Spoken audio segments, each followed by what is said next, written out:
Yep. Okay. Yeah. Bye. Sige. Ano ba to? Ay. If you are in a relationship right now or you're currently in a relationship, you need to watch this. I'll start off this episode with this quote. Express your love because we cannot read minds. Many of us are already in a relationship, but to be in what we call a mature relationship is a whole new story. Very different than just being in a relationship. Like anyone can say, oh, I'm in a relationship with someone right now. You want to say nice things to your partner like, I'm proud of you, or I love you, or you're doing the best that you can, or thank you, or I'm grateful for you, I'm happy that you're here, you are an amazing person. All those positive things are something that your partner would really appreciate you for. Learn to ask and listen. Communication is more of listening more than you talking. Communicate. Stop the mind reading in a relationship, because if you're always constantly mind reading your partner on what they're thinking, your relationship won't work. I remember a time when me and my wife were not talking a lot back then. And I remember those times wherein we didn't talk a lot is because we were just two different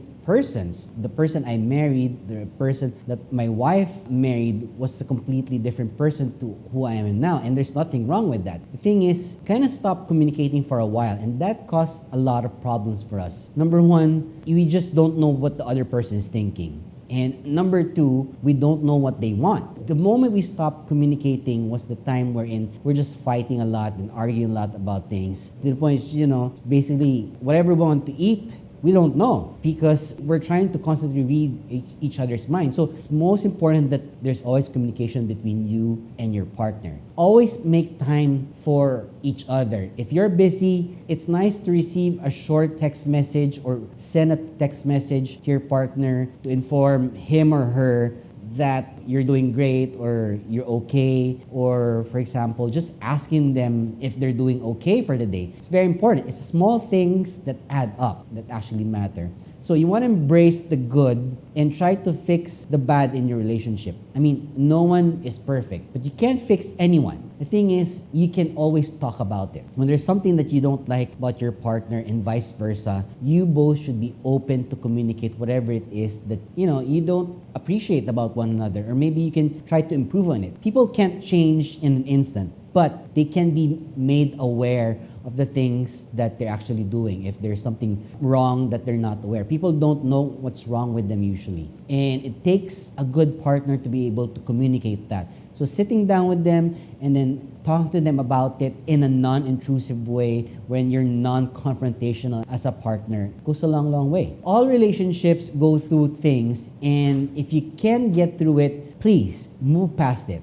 All right, stop living in the past. But if you feel you can't leave peacefully and heal and move on, then there's a problem with that. Our relationships go through a lot of turmoil, a lot of problems, and people who usually get through that last longer. There's a term called unhealthy love. It's when two people expect each other to solve the other person's problems. It's a sign of a relationship that's actually unhealthy. Healthy love is when two people acknowledge and address their own problems with each other's support. Like acknowledging that your partner has a problem and vice versa will go a long, long way, because it means that I understand what you're going through or what's your problem right now, and I'm here for you. If your partner has an addiction, let's say with alcohol, they're addicted to alcohol or drugs or whatever substance that is, and you're there for them, shows that you're not leaving them just because they're at their worst moments in their lives. The best thing ever is being in a relationship where you don't have to worry actually about those things, because you're actually able to open up. and talk about it. There's no secrets, there's no lying, there's no sense in, hiding your personal things, your privacy, and therefore it just leads to more things. Back then, I was not comfortable with my wife touching my things. And the more I became more uncomfortable with, the more she just kept on, trying to check my private things, my bag, my clothes, my phone, and everything, all my private things. But then, the more I opened up to it, and the more that she didn't see anything from it, you don't have to hide anything. I know it's a different issue, but it depends really on each relationship. What I'm talking about here is just based out of my personal relationship. So is this what I'm sharing to you? Some people, they're gonna ask me for sure, is it okay if I check my partner's phone? I mean, if there's a level of trust between you and partner, you don't even have to check their things to begin with. I mean, if you have another thought about this, let me know in the comment section. I love to hear people's comments about this kind of thought. Another thing is, you don't ever tolerate any form of abuse in the name of love. I've talked to a lot of my students who've been in a lot of different relationships or unique relationships wherein they're happy to be hurt physically, mentally, and verbally.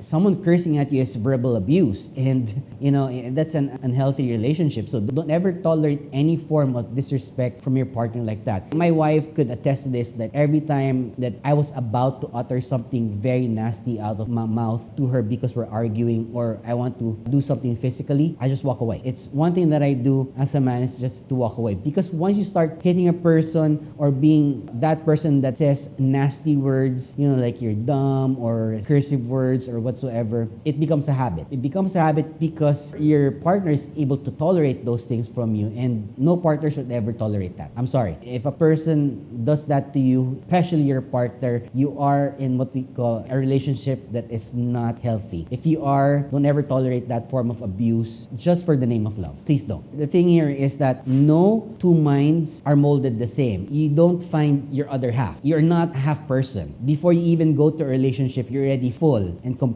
You don't find someone to complete you. That's why the saying, you complete me, is a bunch of bullshit. For you to be in a relationship, you should be whole by yourself. You can be with the relationship and try to fix yourself, but not be in relationship so that you can have yourself fixed. Does that make sense? Don't try to change that person into what you think is ideal for your own convenience. Let that person grow or heal at the same time, and let them love you their own way as it is. Fixing someone or trying to fix someone that doesn't want to be fixed, you're gonna be in a lot of trouble, I tell you that. That's for sure. Another thing that I want to share with you is that I do a lot of surprises. I don't do a lot of gifts, but I would recommend people doing that as well. My relationship with my wife is not based out of, birthdays and anniversaries, when give each other's gifts. In a random day that just for nothing, I would surprise her with something special, or she would do something special for me. And it's not even, our birthdays or anniversaries. Just a few days ago, we were in the grocery and I just put my hand over her and kissed her on the forehead. And she said, in the car, when I sat down, and she said, those little things that you do, they matter. What did I do? That thing wherein you put your arm over me in the grocery and you just kiss my forehead. It's very romantic. And it's those little things that add up and make a relationship healthy. Those are things that we forget because you are in a relationship that's already a decade long, or 2 decades long. I've known my wife since I was 15 years old, and we've been together for almost 15 years now. But those things are small things that add up over time. It's important in those kinds of relationships. And when you love someone and someone loves you, you should never have any doubt about them. I never had any doubt with my wife. Sure, yeah, she had my doubts before with me because I knew what I was doing before. I wasn't super straight. I'll be honest with that. Guys go through that stages in their life. You should never have any doubts with your partner. Never in any point in my life, in my married life, did I have any doubts about my wife whatsoever. Never. I just didn't see any reason. And I think it's that confidence in me as well. It's because of how I treat my wife. Because people ask this question, like, how do you do that? It's because I never focus on things that I don't have control over. Because if I treat my partner right, would you have any doubts whatsoever that, they would do something wrong to you? Maybe not. But you need to trust your partner as how your partner needs to trust you. Does that make sense? Just one last last reminder. Remember, once you are in a relationship, you hold a person's heart in your hand. It's in your hand. So you need to always care for it and be careful not to break it. It's like a fine china, a vase. If you break it once, you can put it back together, but it looks ugly. But then when it breaks again, if you try to put it with glue or you put mighty bond on it again, it's useless. It's broken into smaller pieces and you can never get it back. That's all I have for you today. And if you are in a relationship or if you're thinking about being in a relationship, I hope this helps you and bring value to your relationship. Please let me know in the comment section what you think about this. I'll see you again in the next episode.